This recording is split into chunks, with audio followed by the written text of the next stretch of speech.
Hello à tous. Salut. On espère que vous allez bien.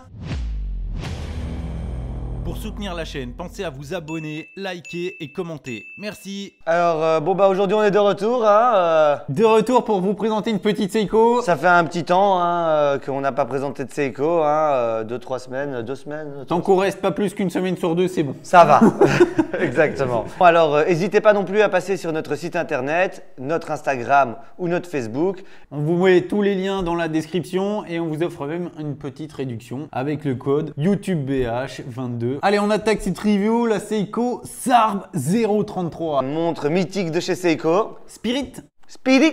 Voilà, bon, Seiko, vous connaissez la marque, on vous a présenté 1 million de Seiko déjà. Là, on n'est pas sur une Prospex, on n'est pas sur une présage, on est sur une montre classique de chez Seiko, mais pour le coup, une montre qui s'est beaucoup vendue et qui a plu à énormément de gens. Donc voilà, la Spirit, assez difficile à trouver, qui n'est plus du tout en vente. Donc c'est une ligne que Seiko a commencé en 2006, il me semble. Ils ont arrêté ça récemment, ils n'en produisent plus. C'est quand même une très jolie montre. Moi, elle me plaît énormément et donc on voulait la partager avec vous. Donc voilà, on va passer au déballage. Bon alors la boîte, est-ce que c'est la boîte d'origine ça ?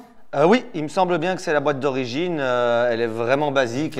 Rien de transcendant là pour le coup. Rien de transcendant. À la base, cette montre était vraiment low budget. Allez, on va déballer cette montre. Hop, tac. Donc on l'ouvre et on se retrouve avec la petite Sarb 033. Alors il y a plusieurs dénominations. Là, c'est la 033, mais par exemple la 035, c'est la même avec le cadran blanc. Et il y a la même en 037 avec un cadran saumonné. Alors, le cadran saumonné, c'est toute une histoire. On a remarqué qu'elle était quasi introuvable. Uncle Strap, j'ai été voir son site qui propose carrément le cadran saumonné.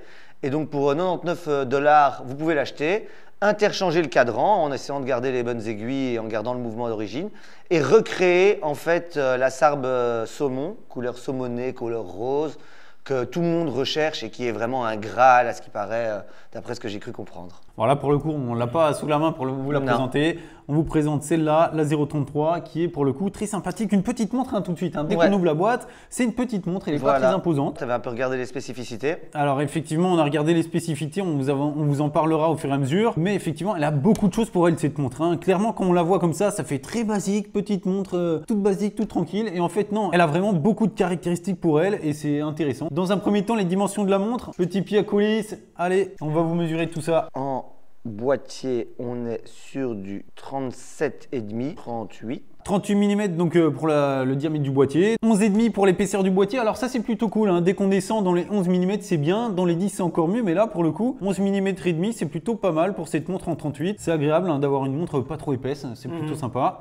Et alors en lug to lug, donc on a 44,5, donc c'est vraiment pas très imposant. Voilà, bon, elle est petite, donc il me semble que l'entrecorne est en 18, c'est bien ça? Non, 20 mm.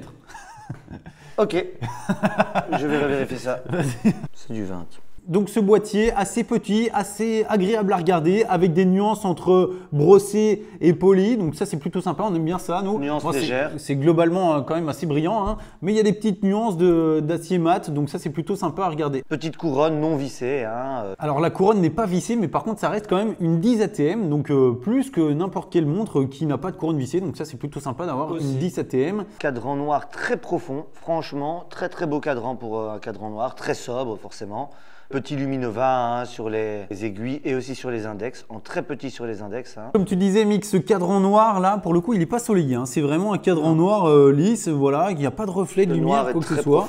Et effectivement, ça fait ressortir ces index qui sont chromés, qui sont très brillants. Alors, ce qui est sympa que je vois là en la regardant, qui est agréable aussi, c'est ce petit réo avec tout le petit chemin de fer là autour, avec toutes les petites minutes, les micro-index là tout autour. J'aime bien les montres aussi comme ça avec des petits réos, ça c'est cool. Très bien, il faut Ouais, très sympa. Bon, bracelet métal, assez agréable, pas énormément de jeux entre les maillons, donc ça c'est plutôt sympa. À part entre le premier maillon et le boîtier, là il y a un jour énorme. Moi ça m'a choqué tout de suite, j'avoue que je trouve pas ça super. Je suis d'accord avec toi, c'est assez étonnant d'avoir vu un tel espace. Alors on a la petite boucle déployante habituelle de chez Seiko, pas de petite sécurité qui revient en plus, par contre on a les deux petits boutons qui permettent de l'ouvrir. Boucle classique de chez Seiko, pas grand chose à dire là-dessus. Par contre quand on la retourne, là c'est plutôt sympa. On a un très très joli fond de boîte ouvert avec un magnifique mouvement qui est le 6h15, Nicolas, donc un très très bon mouvement et une cinquantaine d'heures de réserve de marche. La masse oscillante estampillée Seiko avec la petite annotation 6h35, 23 jewels.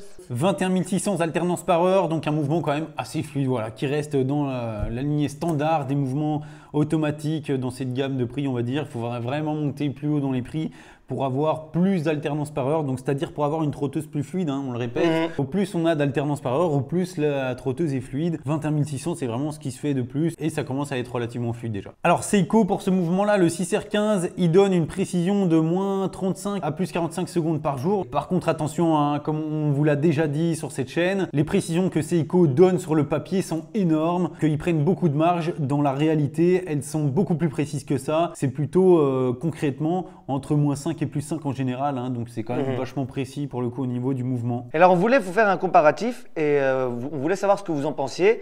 Et beaucoup de personnes sur internet parlent de cette montre comme la petite Rolex de chez Seiko. Elle ressemble fort quand même à une Datejust, hein, de côté, de profil, hein, forcément. Des personnes se sont mis à les modder, ces modèles. Donc ils se sont retrouvés à changer par exemple la lunette et ils l'ont mis cette lunette en cannelé. Et alors avec le cannelé, effectivement, on pourrait carrément s'y méprendre de loin. Alors en plus avec le côté saumonné, je ne sais pas si ça passera, mais je l'ai vu également en bleu ciel que Uncle Strap vous propose. Ils la vendent à 1000 et quelques euros, mais en tout cas, elle est très jolie à voir avec le bleu ciel comme ça, un peu turquoise.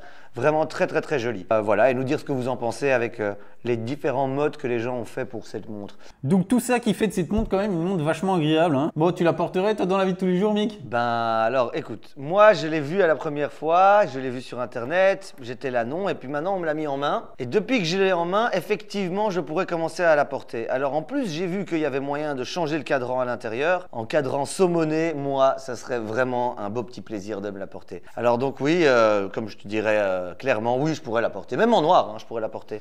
J'ai aussi entendu qu'elle existait aussi en verte et en bleu, qui est encore plus rare. Il me semble que la verte sur Chrono 24 est pas en dessous des 2000 euros carrément. Alors ça c'est intéressant parce que du coup celle-là elle coûte combien?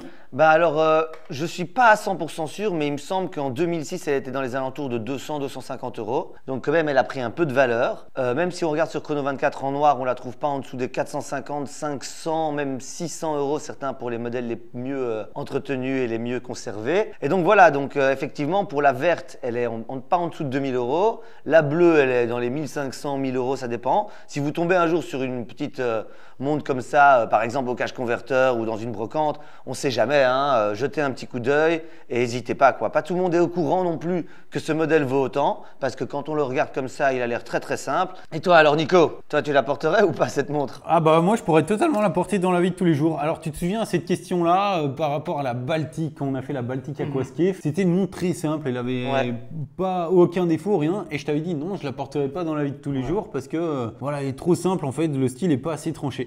Bah là, je sais pas pourquoi, mais celle-ci, clairement, je pourrais la porter dans la vie de tous les jours. Elle est très jolie, elle est petite, elle a tout pour elle en fait, franchement, et elle a aucun défaut. Alors c'est vrai qu'elle est pas super excentrique, mais avec ce bracelet métal là, elle est sympa. Je pourrais clairement la porter sans problème. Ouais. Elle a ce côté très sobre, je trouve, qui permet de la porter en toutes circonstances. Ok, mec, avant de se quitter, alors qu'est-ce que tu portes au poignet? Ben moi, c'est le cadran Clou de Paris, vert, avec un petit bracelet en cuir surpiqué. Hein. Voilà, de chez Begoff, hein, voilà, ouais. comme on vous l'a dit au début de la vidéo, notre marque, et moi aussi, bah du coup c'est une montre de notre marque, la MJ02, le cœur ouvert. Elle est super jolie avec ce bracelet métal, là, elle est vraiment top. Moi je l'adore la porter celle-là. Alors on espère que cette vidéo vous a plu. On vous souhaite une excellente journée, bon week-end et à très bientôt. Hein. Allez, à la prochaine. Ciao, salut à tous.